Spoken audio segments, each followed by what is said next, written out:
pagi pemirsa Sultan TV, apa kabar semuanya? Mudah-mudahan dalam keadaan sehat begitu ya di pagi hari ini pemirsa. Seperti biasa nih di hari Senin kita kembali menjumpai Anda dalam talk show Bincang hari ini, tepatnya di hari Senin tanggal 7 Juni 2021. Ya, bagi Anda mungkin yang baru saja menikmati secangkir teh dan juga kopi dan juga sarapan Anda bisa sambil menyaksikan tayangan kita di sultantv.co.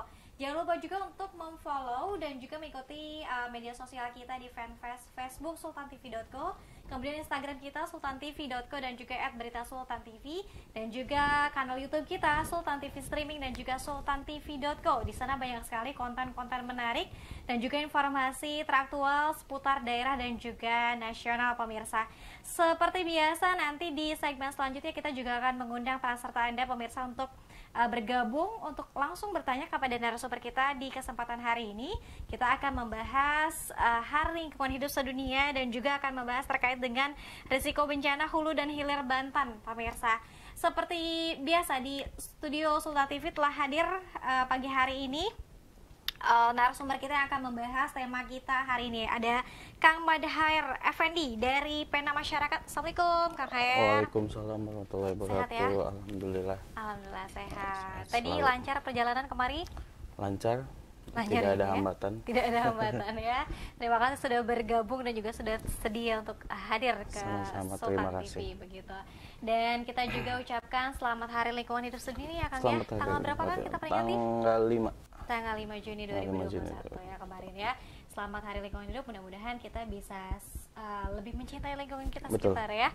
Baik, Kang Khair, boleh disapa-sapa dulu pemirsa Sultan TV yang sedang menyaksikan kita. Oh ya. Selamat pagi, assalamualaikum warahmatullahi wabarakatuh. Selamat Hari Lingkungan Hidup yang pasti. Terus juga selamat juga untuk kita yang selalu berkontribusi baik terhadap lingkungan sekitar, alam, dan juga menjaga terus peradaban manusia itu sendiri, karena lingkungan itu merupakan bagian dari kehidupan seluruh makhluk, baik itu manusia, hewan, dan juga tumbuhan dan yang lain-lainnya. Dan yang lain-lainnya tidak terlepas dari lingkungan dan juga makhluk hidup di sekitar kita ya. Baik Kang Khair, sebelum mungkin kita membahas terkait dengan Hari Lingkungan Hidup Sedunia nih di tahun ini, barangkali boleh informasi dulu nih kepada pemirsa Sultan TV, Pena Masyarakat ini apa sih Kang? Silakan. Ya, Pena Masyarakat itu apa ya istilahnya, kami ini bergerak di riset terkait hal-hal yang berkaitan dengan isu-isu lingkungan yang pasti. Dan juga Pena itu sendiri kita sedang melakukan mungkin istilah advokasi juga, dan juga melakukan beberapa pendidikan, mungkin sedikit edukasi, pemberitahuan bahwa ada hal-hal yang memang berkaitan terhadap yang sedang dilakukan oleh entah itu pihak pemerintah maupun pihak swasta terkait pembangunan, industri ataupun hal yang lainnya, karena pengetahuan terhadap masyarakat kan ini agak minim ya. Makanya mungkin sedikit-sedikitnya kita ada istilahnya diskusi ataupun sharing informasi gitu. Termasuk melihat kesadaran masyarakat ini juga ini masih rendah kan? Kurang lebih bukan rendah ya, tapi memang perlu ruang-ruang khusus sebenarnya.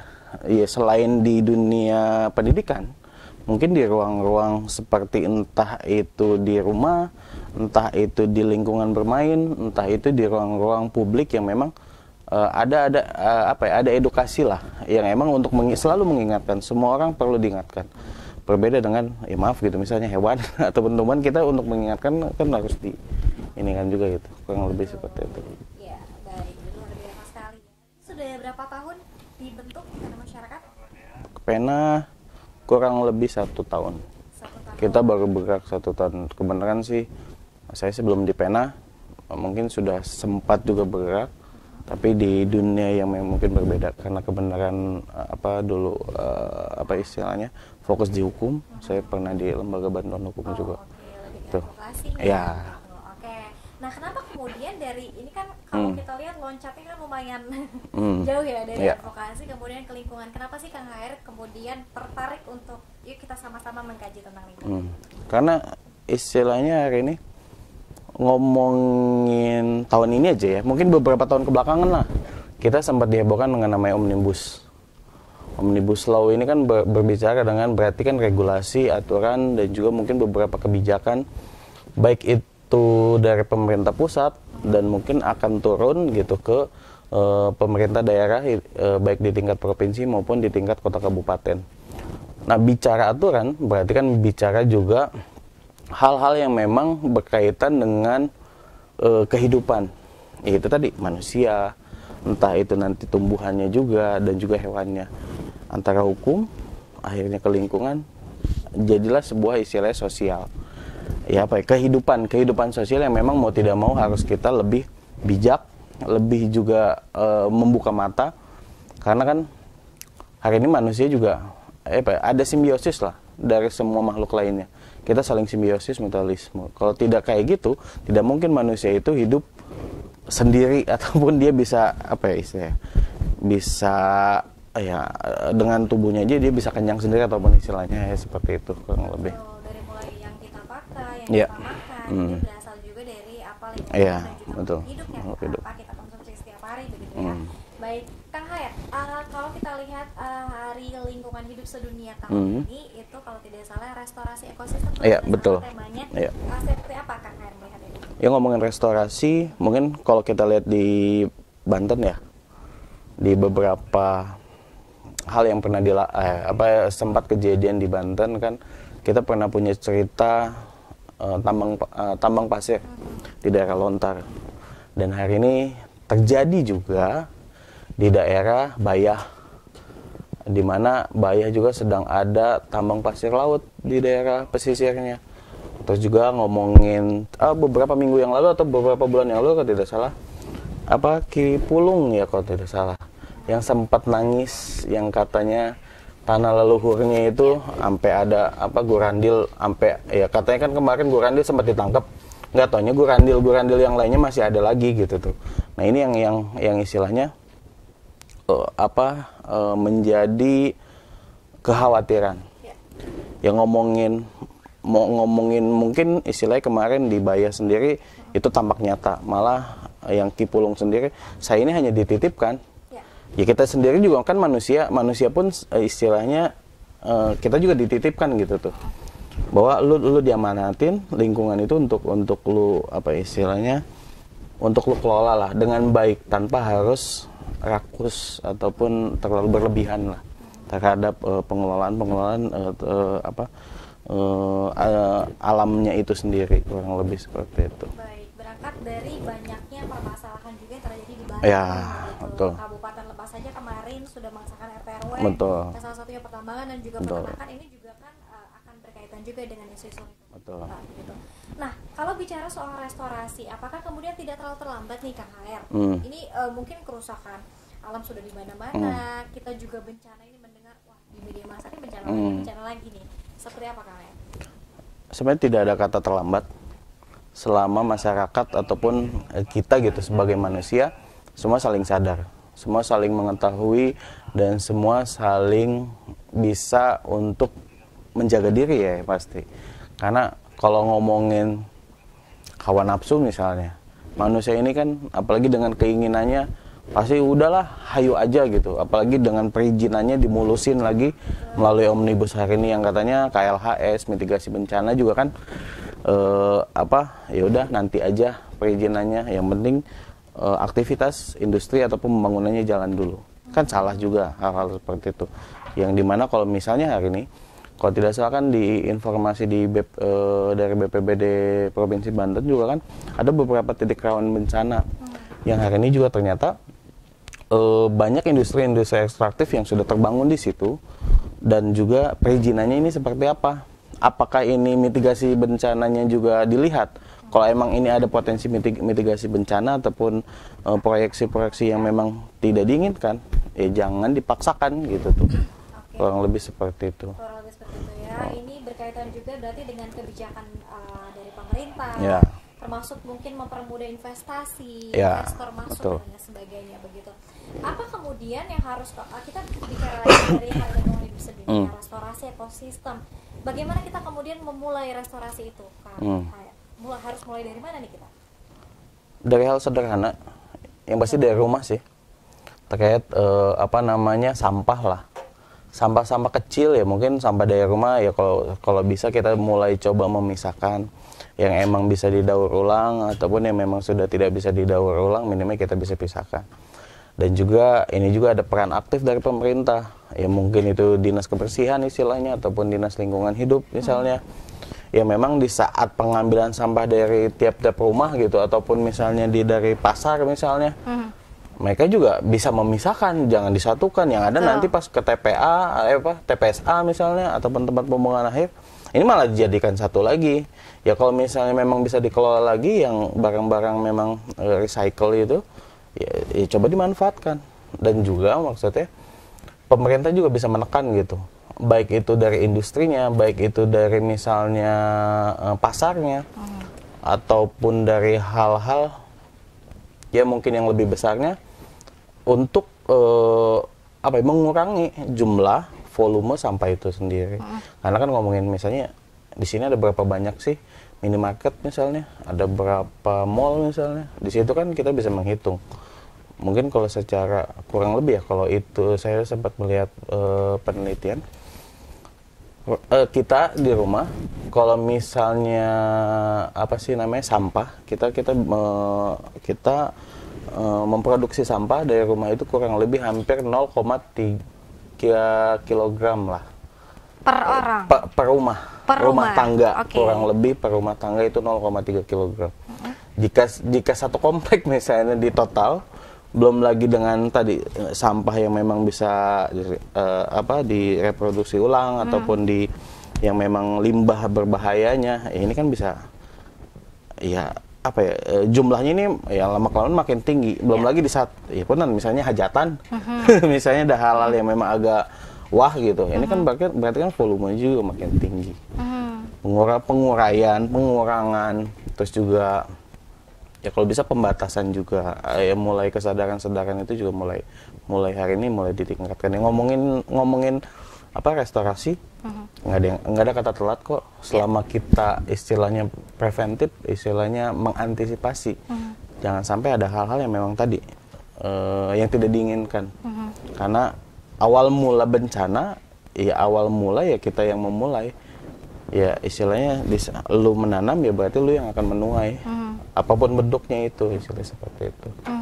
Baik, tidak ada kata terlambat ya sekali lagi. Apalagi tadi disebutkan juga bahwa sebetulnya bukan kesadarannya yang kurang, tapi hanya perlu diingatkan aja begitu ya Kang Khair ya. Tapi sejauh ini seperti apa kemudian ketika mungkin teman-teman dari Pena Masyarakat terjun ke lapangan dan juga mengingatkan masyarakat nih, seperti apa sih Kang Khair responnya? Apakah cukup baik?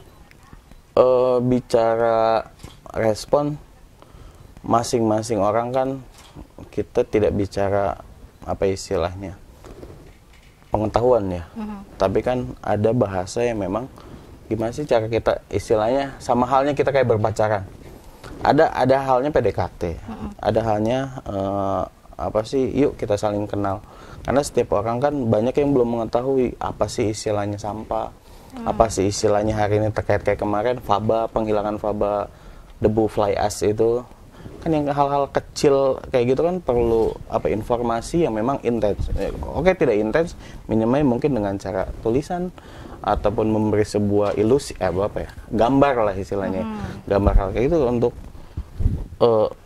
biar mereka juga lebih paham. Ya maaf, misalnya orang tua kita ajarkan kan belum tentu dia mungkin baca agak kurang. Mungkin dengan dia melihat gambar ataupun melihat contoh, ya dia bisa belajar dari hal-hal yang kecil kayak gitu.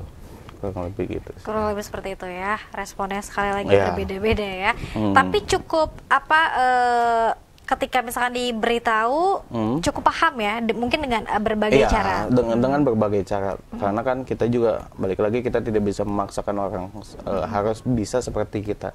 Tapi kita bisa minimalnya apa yang kita informasikan, apa yang kita ceritakan itu tersimpan ke dalam sel-sel otaknya itu gitu. Biar di saat tertentu pasti mereka akan selalu ingat. Dari mereka ingat, mereka akan melakukan suatu hal yang memang ini baik loh sebenarnya untuk mereka sendiri, bukan hanya untuk kita yang di luar mungkin rumahnya dia ataupun lingkungannya dia, tapi ini juga untuk ya lingkungan dia sendiri, yang pasti untuk dirinya. Oke, baik. Kang Hair, kalau kita lihat, mungkin kalau kita lihat juga melalui tema kita kan risiko bencana hulu dan hilir Banten begitu. Apakah kemudian tema dan juga isu-isu lingkungan ini sudah menjadi skala prioritas bagi pemerintah di Provinsi Banten atau seperti apa sih Kang Hair melihatnya? Kayaknya kurang direspon. Oke. Contohnya? Mungkin nanti kurang lebih tanggal 10 nanti itu ada hasil gugatan udara polusi gugatan polusi udara Jakarta, di mana salah satu turut tergugatnya adalah pemerintah Provinsi Banten. Dan informasinya adalah bahwa pemerintah Provinsi Banten itu tidak pernah hadir. Entah alasannya, saya pun tidak tahu. Itu juga kemarin kan kita sempat melakukan gugatan izin lingkungan terkait PLTU 910. Nah, ini pun tidak ada keterbukaan informasi, baik itu dari pemerintah Provinsi Banten dan juga dari pihak swasta yang diberikan izin. Kenapa kita istilahnya, kita cuma hanya ingin tahu dari pengetahuan kita kan, kita bisa mengantisipasi tadi, preventif tadi, antisipasi jangan sampai apa yang sudah mereka lakukan nanti ini menjadi ancaman ke depan.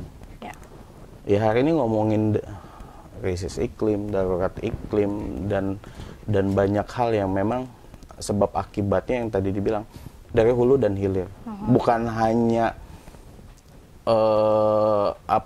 tambang ataupun istilahnya penebangan, tapi ternyata di bagian hilirnya pun ternyata dengan banyak pemberian ruang-ruang bagi industri, tapi ruang-ruang masyarakat, ruang-ruang hidup, misalnya ikan, hewan, tumbuhan juga hilang. Ya gimana gitu, kita tidak bisa, ya kita ngomongin pencegahan, tapi ya tadi terkait pemerintah ya udah, kita kan sudah memberikan izin. Di situ kan nanti istilahnya berdekatan ya, kan dampaknya juga kan nyata ya. Contoh kejadian kemarin, mungkin beberapa bulan yang lalu kali ya, Cilowong misalnya, kerjasama antara Tangsel yang katanya kan sampah dari Tangsel ke Kota Serang. Ternyata kan di Tangselnya adalah TPSA-nya, kalau nggak salah TPSA di Tangsel, saya lupa namanya, itu kan jebol. Berarti kan volume sampahnya sudah terlalu tinggi. Penahannya juga udah jebol. Nah, kalau misalnya semuanya digeser ke Kota Serang selama 3 tahun, berapa tingkat volume sampahnya di Kota Serang nanti? Apakah akan terjadi hal yang sama? Istilahnya di nama TPS Cipecang. Di Tangsel itu. Kalau misalnya kejadiannya sama, pemerintah daerah lingkungan hidup Kota Serang sudah mengantisipasi hal seperti itu belum? Belum lagi dengan cuaca, kondisi cuaca hari ini kan di beberapa 2 hari kemarin aja hujan lumayan tinggi. Mungkin hujannya memang biasa, tapi kan angin. Belum lagi istilahnya airnya, jumlah volume airnya kan juga kan tinggi. Nah, di saat kalau misalnya di hutan, di gunung, di bukit ini ada lahan-lahan yang gundul, ya bisa jadi kan longsor. Nah, banyak hal lah istilahnya yang memang akan berakibat buruk terhadap seluruh makhluk hidup, bukan hanya manusia. Dan juga apakah pemerintahnya siap dengan hal seperti itu? Ya, hari ini dengan musim Covid lah istilahnya, selama hampir 2 tahun ya kurang lebih, anggarannya kan semua didorong ke sana. Jika memang terjadi bencana, apakah mereka punya anggaran misalnya untuk hal yang memang amit-amit istilahnya, jangan sampai hal terjadi. Kalaupun terjadi istilahnya, apakah siap untuk hal seperti itu? Lebih baik mencegah kan istilahnya, ada bahasa, lebih baik mencegah daripada harus mengobati. Seperti itu. Jangan dulu terjadi begitu ya, kita antisipasinya terlebih dahulu begitu ya. Oke, baik. Kang Hair, nanti kita akan sambung lagi dan kita juga nanti akan tanya bagaimana kemudian seperti apa nih program-program yang riset, program yang dilakukan oleh masyarakat untuk kemudian fokus terhadap isu-isu lingkungan yang ada di Provinsi Banten. Tetap bersama kami pemirsa dalam Bincang Hari Ini.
Masih bersama kami tentunya dalam bijak hari ini, dan nanti di segmen selanjutnya kita akan membuka pertanyaan di kanal YouTube kita. Silakan ya, bagi yang ingin bertanya langsung kepada Kang Hair dari Pena Masyarakat bisa langsung menuliskan pertanyaan atau juga pernyataan barangkali ya terkait dengan isu lingkungan dan juga Hari Lingkungan Hidup Sedunia. Silakan di kanal YouTube Sultan TV Streaming, langsung saja layangkan pertanyaan Anda. Dan jangan lupa nih, diingatkan kembali untuk follow seluruh media sosial kita di kanal YouTube sultantv.co, Sultan TV Streaming, dan juga Instagram kita @sultantv.co dan juga @beritasultantv. Website kita juga sultantv.co dan fanpage Facebook sultantv.co. Ya, masih bersama Kang Hair nih dari Pena Masyarakat. Bicara soal isu lingkungan, ternyata memang tadi disebutkan tidak hanya kesadaran masyarakat saja yang perlu terus diingatkan, namun pemerintah juga ini mungkin belum memandang isu lingkungan ini menjadi terlalu penting begitu. Jika dibandingkan mungkin dengan bidang-bidang lain dan juga isu-isu lainnya begitu Kang Hair ya. Oke, dari teman-teman Pena Masyarakat sendiri, apa kemudian yang saat ini tengah dikaji Kang Hair terkait dengan lingkungan ini? Silakan. Kita sedang bicara terkait pesisir ya, karena kita ngambil contoh tadi yang di awal, Banten sempat terjadi penambangan pasir itu di tahun, ternyata itu sudah dari tahun 1997 di daerah Lontar, Kabupaten Serang. Terakhir yang sempat kejadian akhirnya sampai ada tembak-menembak dan juga pengamanan dari aparat, itu juga kan sampai akhirnya berakhir lah, dan penambangannya pun sudah selesai. Entah itu saya lupa apakah memang izinnya juga udah beres, sudah selesai, ataupun karena memang salah satunya tekanan dari masyarakat. Dan juga hari ini ya tadi selain tambang, ruang-ruang hidup masyarakat pesisir khususnya ini coba mulai dipaksa gitu ya. Kita juga kan sedang mengawal di Pulau Sangiang, masyarakat Pulau Sangiang hari ini, di mana mereka hak atas tanahnya coba dihilangkan dengan status adanya taman wisata alam, belum lagi di situ ada pengelolaan wisata swasta. Padahal secara sejarah ternyata Pulau Sangiang merupakan pulau yang dihibahkan dari Sultan Lampung kalau tidak salah kepada masyarakat Lampung yang ada di Desa Cikoneng. Karena apa? Ya karena dua kesultanan Banten ini ternyata sempat istilahnya kerjasama ya di masa-masa peperangan, di masa-masa zaman kesultanan dulu mereka saling bekerja sama kan, karena kita juga dulu merupakan pelabuhan terbesar nomor 2 di Indonesia setelah Batavia. Ya Banten juga kan kerjasama sama Lampung itu ya terkait lada, rempah-rempah dan sebagainya. Ya akhirnya ya status di Pulau Sangiang sendiri akhirnya berubah dari tahun, sebenarnya awal perubahan statusnya itu dari tahun 80-an. 86 atau 88 saya lupa. Oke, menjadi kepemilikan pemerintah Taman Wisata. Taman Wisata Alam. Akhirnya ya tadi dengan adanya izin pengelolaan wisata kepada pihak swasta coba dikelola, tapi masyarakatnya ini coba dihilangkan. Karena sempat juga kan di beberapa tahun lalu 3 masyarakat Pulau Sangiang dikriminalisasi oleh pihak swasta itu sendiri gitu. Oke, banyak sekali permasalahan ya. Kemudian apa yang dilakukan oleh teman-teman Pena Masyarakat? Apakah pendampingan hukum atau apa? Seperti apa? Kalau gitu sih itu pas lagi saya kebenaran di LBH, itu sempat pendampingan hukum sampai keluarnya putusan pengadilan. Terus juga terus melakukan kasasi sampai ke Mahkamah Agung. Ya, terus juga sambil kita memberikan edukasi terkait update di darat lah istilahnya. Apalagi dengan aturan baru rencana zonasi wilayah pesisir yang memang baik itu dari pesisir dan juga pulau-pulau kecil ini juga akan berdampak. Ini ya kita melakukan kesadaran terhadap masyarakat bahwa masyarakat juga harus antisipasi gitu dengan banyaknya aturan. Apakah masyarakat siap? Dan juga kedua, ya minimal dengan adanya rancangan peraturan yang baru, minimal masyarakat juga penguatan secara argumen, penguatan secara apa istilahnya keilmuan. Ya mereka juga minimal harus tahu di mana hak-hak yang memang ini milik masyarakat, istilah kurang lebih seperti itu. Dan bagaimana hasilnya ketika sampai tadi sudah sampai ke Mahkamah Agung? Ada hasilnya belum ada baik? putusan. Belum ada keputusan. Hingga saat ini? Iya, sudah hampir 2-3 tahun kalau tidak salah. Oke. Sudah hampir 2-3 tahun ya. Oke, baik. Nah, Kang, kita balik lagi ke tema kita hari ini terkait dengan risiko bencana hulu dan hilir Banten. Kalau kita letak melihat peta geografis di Provinsi Banten sendiri, kerusakan lingkungan yang paling parah terjadi di mana sih, Kang? Kabupaten kota? Kalau ngomongin parah, sebenarnya semua masih ini ya, masih cukup seimbang. Oke. Karena mungkin apa ya, pembangunan Banten hari ini mungkin baru dimulai beberapa tahun ini, 5 tahun kebelakangan, dengan banyaknya status kayak kek di Tanjung Lesung. Belum lagi tadi Perda RZWP 3K, belum lagi hari ini dengan adanya omnibus, belum lagi hari ini nanti akan ada pembangunan pelabuhan, kereta api dan sebagainya.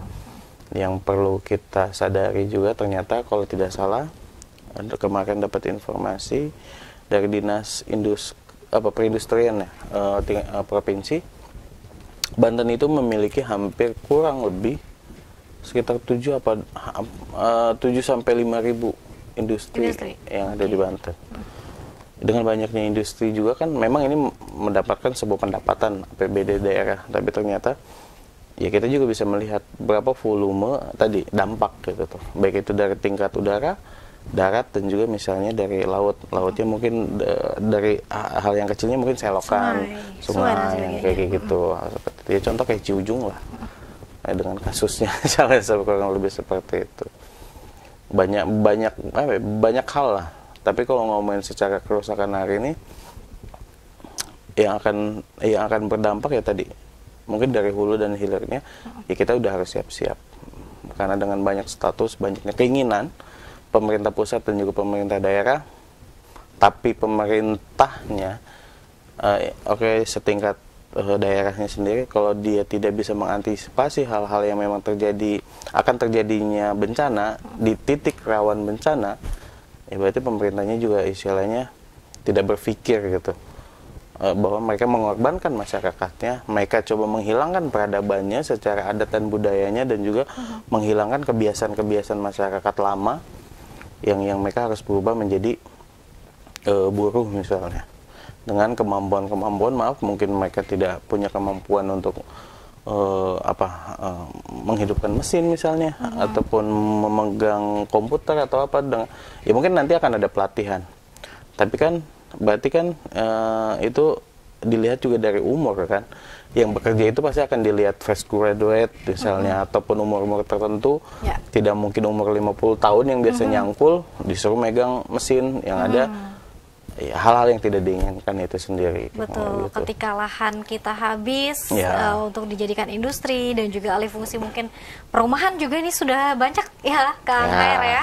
Dan kita akan sedih juga ketika misalnya di Provinsi Banten kita akan kehilangan lahan-lahan untuk bisa ditandur dan juga ditanami oleh masyarakat. Betul. Begitu. Nah, Kang Hair, artinya kalau tadi disebutkan dari sekian kabupaten kota di Provinsi Banten yang mungkin kerusakan lingkungan ini masih belum terlalu parah. Artinya ini masih banyak kesempatan untuk kemudian banyak kesempatan, karena kan kita kalau bicara sejarah mungkin ngomongin tambang dari 1930 Belanda memang sudah memulai tambang di daerah Lebak Bayah. 1930 dari Belanda akhirnya ke Jepang, Jepang akhirnya ke Antam akhirnya ke Gurandil. Saat ini ya. Dari Gurandil akhirnya ditangkap oleh pihak Polda kepolisian. Tapi ternyata masih ada sisa. Kemarin makanya Ki Pulung curhat. Nah, belum lagi bicara dari pesisirnya, selain kita merupakan jalur perdagangan Selat Sunda, ternyata dari tahun 1902 atau 1903 Belanda memang membuat pelabuhan pertama di Banten, yaitu di Merak sendiri. Nah, ternyata ya itu sebagai intensitas, ya niatnya itu hanya untuk perpindahan orang. Ternyata kan memang ya lama kelamaan mungkin akhirnya berkembang menjadi perpindahan barang juga kan. Dengan sejarahnya tadi bahwa di Karangantu Banten itu menjadi pelabuhan terbesar nomor 2 setelah Batavia. Nah, belum lagi dari industrinya sebelum KS, Krakatau Steel, namanya itu kalau tidak salah namanya Trikora. Nah, pas itu Trikora itu kalau tidak salah pas lagi zamannya Soekarno. Setelah perpindahan kepemimpinan di Soeharto berganti nama lah akhirnya menjadi Krakatau Steel. Ngomongin Banten secara industri sudah industri perdagangan dan sebagainya kita memiliki sejarah. Tapi kenapa kita selalu jadi daerah tertinggal? Ini jadi pertanyaan.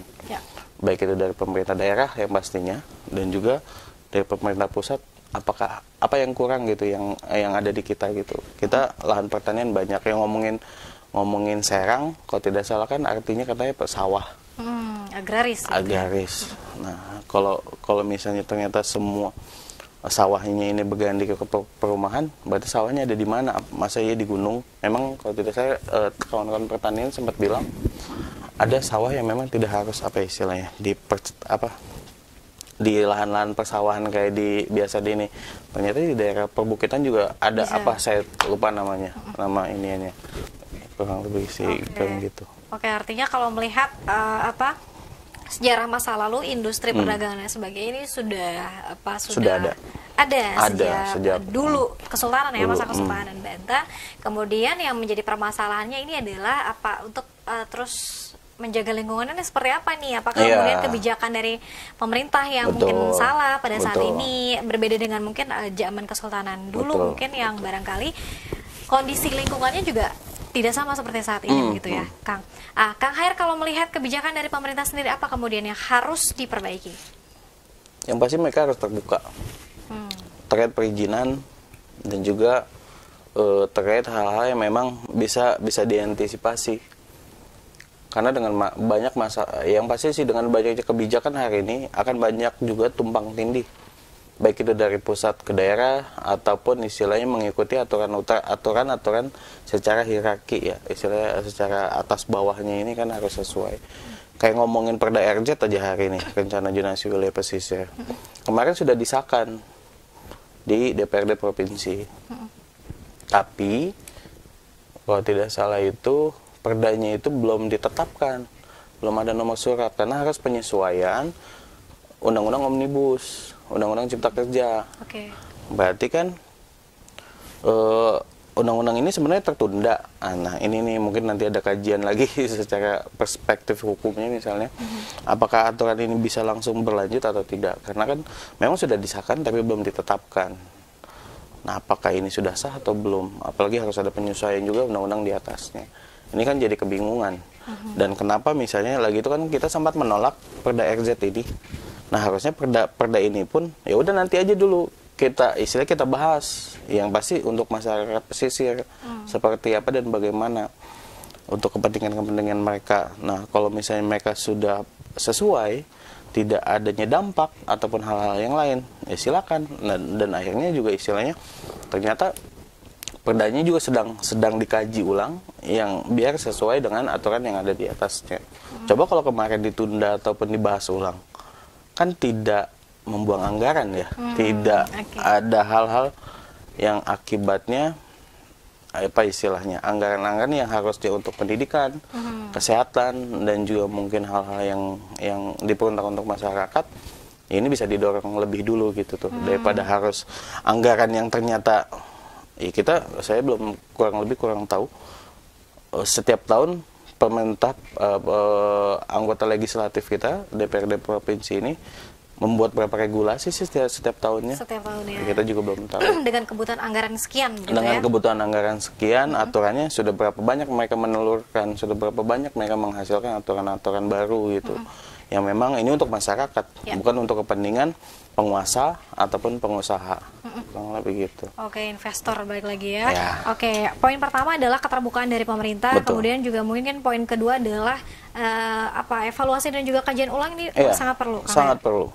Dan juga maksudnya pemerintah juga jangan anti kritik terhadap pihak pihak-pihak yang memang kita mengawasi loh, kita coba-coba memberikan masukan kepada pemerintah, ada hal yang kurang baik, ataupun misalnya dari masyarakatnya sendiri, misalnya kayak di Padarincang hari ini, mereka sampai hari ini mereka menolak terkait pembangunan geotermal, karena mereka tidak ingin adanya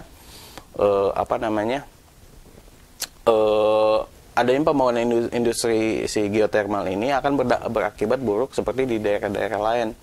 Mungkin kalau tidak salah ada kejadian di Sumatera Utara, di Nusa Tenggara, dan juga di daerah-daerah lain yang memang berdampak gitu. Sedangkan nanti masyarakatnya juga akan tergeser.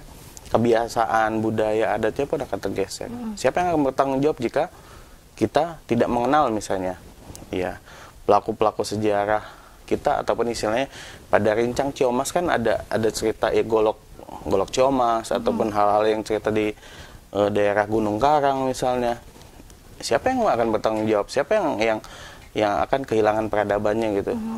Ya balik lagi hari ini pemerintah mau seperti itu. Kita tidak punya adab, tidak punya budaya, tidak punya sejarah yang memang ini. Jangan sampai sultan-sultan yang ada di Banten pun ternyata hilang juga. Karena kalau tidak salah ada 2 situs di daerah pesisir, yaitu di Gunung Santri kalau tidak salah, itu kan sempat bukitnya sempat dikeruk itu oleh penambangan ya, sedikit kepapas. Nah hari ini juga situs Kikahal di Suralaya itu pun lagi coba dipangkas oleh pembangunan PLTU 910. Nah situs-situs kayak gini ini pemerintah melek nggak nih? Masyarakatnya juga melek nggak nih? Jangan sampai sejarah kita itu hilang dengan keinginan investasi yang tinggi. Kita harus punya pendapatan karena ini untuk masyarakat juga. Kepentingan masyarakat bukan hanya pekerjaan, kepentingan masyarakat bukan hanya mereka bisa hidup membeli beras ataupun sebagainya. Di saat masyarakat tidak punya uang, kalau misalnya dia punya bahan makanan dari kebun, sawah ataupun dari lautnya, mereka juga tidak harus dengan uangnya itu sendiri gitu. Mungkin dengan cukup kebunnya dan sebagainya ya mereka bisa makan kok. Betul. Dan juga bisa swasembada pangan dan juga bisa menghemat dan juga bisa istilahnya kita lebih sehat. Baik, seperti apa kemudian tidak hanya menjaga lingkungan tapi juga menjaga peradabannya di Provinsi Banten ya. Kang Hair, kita masih ada satu segmen, nanti kita akan buka dan juga membaca pertanyaan-pertanyaan yang sudah datang begitu ya di kanal YouTube Sultan TV. Tetap bersama kami dalam Bincang Hari Ini.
Anda masih bersama kami tentunya pemirsa. Dalam bincang hari ini kita masih membahas isu lingkungan ya, Hari Lingkungan Hidup Sedunia. Sekali lagi mudah-mudahan ini tidak hanya menjadi satu hari selesai momentum kita, tapi juga ini harus senantiasa kita tanamkan kesadaran diri untuk menjaga lingkungan sekitar, minimal dari hal yang terkecil terlebih dahulu ya, seperti yang tadi sudah disebutkan Kang Hair di awal perjumpaan kita. Dan ini sudah banyak sekali nih Kang Hair yang sudah melayangkan pertanyaannya nih. Mungkin kita mulai pertanyaannya ini yang pertama, kondisi bumi kita nih Kang Hair, kata Kang Jaludin Udin, kondisi bumi kita semakin hari semakin memprihatinkan. Bagaimana ya untuk mengembalikan hijaunya? Silakan. Cara mengembalikannya yang pasti kita jangan lupa menanam, apapun bentuknya. Kalau ada kita misalnya biji jeruk misalnya di rumah, kita tanam. Ada salak misalnya, kita tanam. Dan juga jangan sampai adanya misalnya ada lahan, kita punya lahan, tapi kita juga pengen punya keinginan misalnya kayak bikin rumah. Nah kalau bisa ruang lahan kita itu jangan semuanya kita jadikan rumah, tapi juga harus ada berapa persen dari hal apa istilahnya lahan kita itu, entah 30-40% luasannya itu untuk tempat hijau. Karena apa kan hari ini dengan intensitas hujan, jika memang banyaknya bangunan tadi, hari ini dengan adanya aspal, dengan adanya beton, air hujan itu kan tidak langsung menyerap, tapi dia mengalir ke selokan. Dari selokan dia akhirnya mengalir ke sungai akhirnya ke penampungan yang lebih besar. Mungkin ya hari ini dengan misalnya kayak bendungan, ataupun nanti langsung ke laut. Harusnya kan ini diserap dulu oleh bumi, istilahnya. Terus juga air ini juga kan syukur-syukur bisa kita manfaatkan untuk kebutuhan di rumah misalnya, ataupun istilahnya untuk mereproduksi sendiri bumi itu ya, tanah itu sendiri untuk terus mereproduksi dirinya dia sendiri gitu, kurang lebih gitu. Jangan sampai ketika hujan kita banjir, ketika banjir, kemarau, longsor, dan ya kemarau kita berdebu misalnya, dan juga ya tanah yang tadi kering sekalinya dikasih hujan akhirnya becek misalnya, karena memang tanah liat ya. Oke. Dan mencoba menanam yang mungkin menghasilkan sepertinya kurang gitu lebih ya, bisa Kang yang Hair ya. menghasilkan, ataupun yang ya mau sayuran, apapun lah bentuknya, selama itu tanah itu terus bisa mereproduksi, kenapa tidak gitu. Istilahnya ada juga kan tanah-tanah yang memang ini ternyata cocoknya buat ini buat yang ini misalnya, ataupun yang seperti itu ya, mungkin sambil belajar lagi ya, minimal kita baca, kita bertanya, nggak ada salah kok, karena memang untuk kita bukan untuk saya misalnya, kita belum, yang pasti kita belum kenal juga dengan beliau, tapi beliau punya keinginan, ya udah untuk saya dulu, ya itu alhamdulillah, untuk dia aja dulu yang penting, kan gitu. Oke, menarik ya. Misalnya seperti kita menanam cabai di pekarangan rumah cabai, gitu ya. Bisa kemudian bisa nyambel gitu ya ketika makan nyambel. Ya. Oke, baik. Kita ke pertanyaan selanjutnya, Kang Hair. Ini kita hidup di dunia ini bergantung pada lingkungan. Minum bersumber dari lingkungan, kemudian juga kita menghirup udara bersumber dari lingkungan. Tetapi lingkungan tidak dijaga, bagaimana ini, Kang Hair? Mungkin tanggapan ya, lebih ke tanggapan, silakan. Ya, kalau misalnya lingkungan tidak dijaga, ilustrasinya mungkin kayak di film-film kali ya. Ini banyak robot, banyak bangunan tinggi, kita sudah tidak bisa lagi melihat namanya pohon misalnya, ataupun kita sudah tidak bisa lagi melihat yang namanya tumbuhan. Kita sudah tidak bisa lagi melihat namanya hewan. Yang ada bisa jadi ya tumbuhan-tumbuhan atau hewan-hewan itu semuanya dikandangin gitu. Maksudnya kayak di perkebunan kan misalnya apa sih, saya lupa namanya, yaitu di rumah kaca kayak gitu tuh. Nah, tumbuhan-tumbuhannya itu seperti kayak gitu. Sedangkan kan tumbuhan, hewan, dan makhluk hidup lainnya kan dia butuh sinar matahari, dia butuh udara lepas langsung yang bisa dia konsumsi, ya baik itu untuk tubuhnya, ataupun ternyata saling tadi simbiosis mutualisme itu, ya kayak kotoran burung aja ternyata bisa bermanfaat untuk lele misalnya, ataupun hal-hal yang lainnya, ya mereka saling terus mereproduksi. Yang penting rantai makanan mereka juga jangan dibabat habis misalnya. Kayak hari ini harimau misalnya, itu mungkin dia di tingkat paling atas, tapi di saat harimaunya habis, istilahnya misalnya di hutan itu ada babi, ternyata babi jadi rantai makanan paling tinggi, dan ternyata dia nanti akan datang ke perkebunan masyarakat, mengganggu kehidupan masyarakat juga kan, ini sangat mengganggu ya istilahnya keseimbangan lah. Untuk ya kita juga harus bisa seimbang terhadap makhluk-makhluk hidup lainnya. Lebih gitu. Baik, jangan-jangan kalau misalnya kita tidak menjaga lingkungan dari sekarang, ini yang difilm-filmkan ini bisa saja terjadi ya, Kang Hair ya? Sudah pasti. Sudah pasti dan itu menjadi ancaman hari ini karena memang di perjanjian Paris juga kan targetnya adalah 2030. Apa tuh? Penurunan emisi gas emisi gas efek rumah kaca, yaitu penurunan sekitar 1,5 derajat Celcius. Karena jika memang sampai tahun 2030 ini derajat ataupun istilahnya cuacanya tidak diturunkan, panasnya misalnya, ya ini akan berakibat fatal. Istilahnya? Es yang ada di utara dan selatan ini bisa berakibat fatal dan mencair. Ya tadi keseimbangan itu ya memang harus terus dijaga. Gitu. Baik, selain mungkin memilah sampah tadi yang sudah disebutkan Kang HR di awal, kita juga mungkin bisa seperti menghemat energi ketika siang, gitu ya. Ini juga berpengaruh ya Kang HR ya? Betul. Karena hari ini juga kan pemerintah bukan hanya pemerintah Indonesia tapi seluruh dunia coba untuk mengurangi tadi emisi gas rumah kaca itu sendiri dengan berbagai macam cara. Ada istilahnya EBT, energi baru terbarukan, di mana energi EBT ini memanfaatkannya memang dari energi alam selain batu bara ya, karena ngomongin batu bara ini berefek samping di Kalimantan dan Sumatera, sampai akhirnya mereka banjir kemarin dan mereka juga akhirnya mendapat polusi udara ya, istilahnya batu bara yang ada di Kalimantan ternyata dikirimnya ke PLTU Suralaya.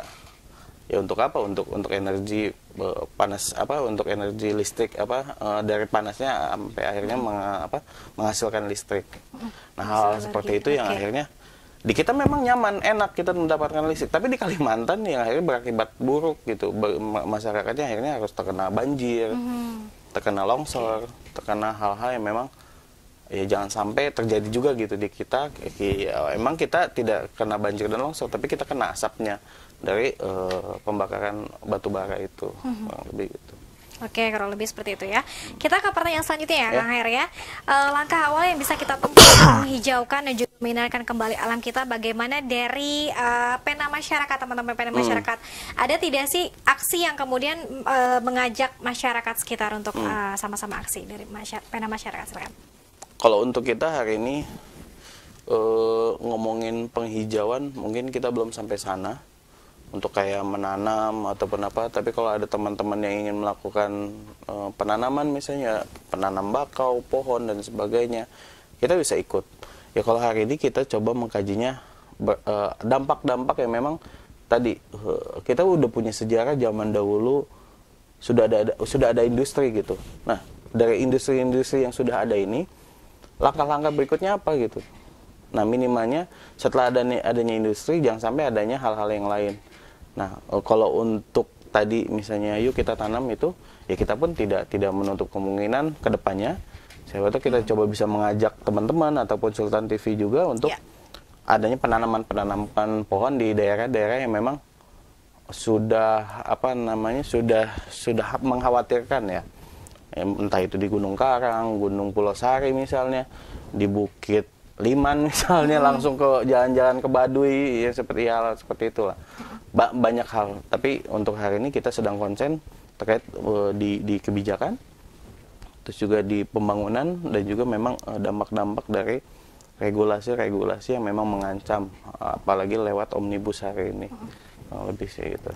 Oke, mudah-mudahan kedepannya ini akan ada kolaborasi begitu ya dari masyarakat pena, atau barangkali dari pemirsa Sultan TV yang mau ajak kolaborasi, kita boleh ya, nanti kita akan sama-sama misalnya menanam pohon bersama, atau mungkin melakukan gerakan bersih-bersih bersama juga, ini kan tidak menutup kemungkinan, Kang Hair ya. Betul. Oke, baik, sekali lagi terima kasih Kang Hair sudah hadir ke studio Sultan TV. Mungkin teman-teman yang ingin misalnya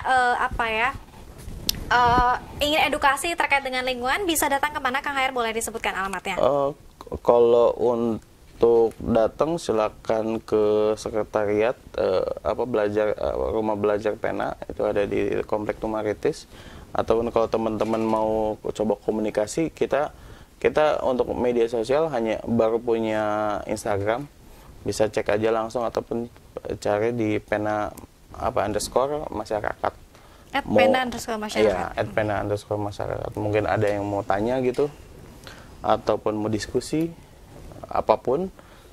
Walaupun kita istilahnya hari ini sedang coba belajar gitu, karena kan kita masih baru. Ya siapa tahu kita bisa sharing lah, karena kita juga tidak mau istilahnya tertutup, karena apa yang kawan-kawan ataupun teman-teman nanti informasikan kita akan menerima, dan juga kita saling terbuka juga, karena berakibat kepada yang lainnya gitu, bukan hanya kita tapi ke orang yang lainnya juga. Oke, saling memberikan manfaat. Betul. Begitu ya Kang Hair ya.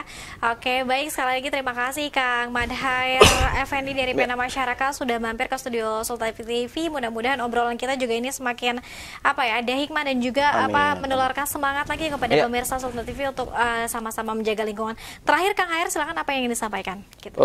Yang ingin disampaikan yang pasti tetap terus jaga lingkungan hidup, yang pasti karena memang ngomongin lingkungan berarti ngomongin peradaban. Jika lingkungan rusak, peradaban kita hilang. Dan juga kita harus memberikan keadilan terhadap generasi kita ke depan. Jangan sampai ambang batas usia, misalnya angka kelahiran ini makin berkurang karena memang lingkungannya juga yang rusak. Karena istilahnya jumlah kematiannya yang tinggi, entah itu baik di tingkat umur yang sudah cukup ya tua misalnya, ataupun di umur yang pertengahan, ataupun yang tadi yang muda itu lagi. Karena ternyata ya angka kematian ini juga efeknya adalah yang dari lingkungan itu. Yang pasti salam keadilan antar generasi. Mungkin itu slogan Pena, karena kita pesannya ya untuk kita adil hari ini untuk generasi kita ke depan. Lebih gitu. Cukup. Kang Hair? Oke, terima kasih banyak Kang Hair sekali lagi. Sehat-sehat selalu, sukses selalu juga untuk teman-teman Pena Masyarakat. Mudah-mudahan akan ada tidak hanya membantu, mengedukasi, nanti akan ada kampanye yang lebih besar, gerakan yang lebih besar juga untuk memberikan dampak yang juga lebih besar terhadap lingkungan dan juga peradaban kita. Pemirsa, terima kasih atas kebersamaan Anda. Tentunya kita besok akan kembali hadir lagi dalam Bincang Hari ini di jam yang sama, jam 9 sampai jam 10 pagi di sultantv.co. Jangan lupa sekali lagi kita ingatkan untuk follow seluruh media sosial kita, Sultan TV Live, sultantv.co, dan juga fanpage Facebook dan Instagram kita juga jangan lupa di follow ya. Terima kasih atas kebersamaan Anda, sehat selalu, dan besok kita akan jumpa lagi. Akhir kata saya Delin Tawengi beserta seluruh kerabat kerja pamit undur diri. Terima kasih atas kebersamaan Anda. Wassalamualaikum warahmatullahi wabarakatuh.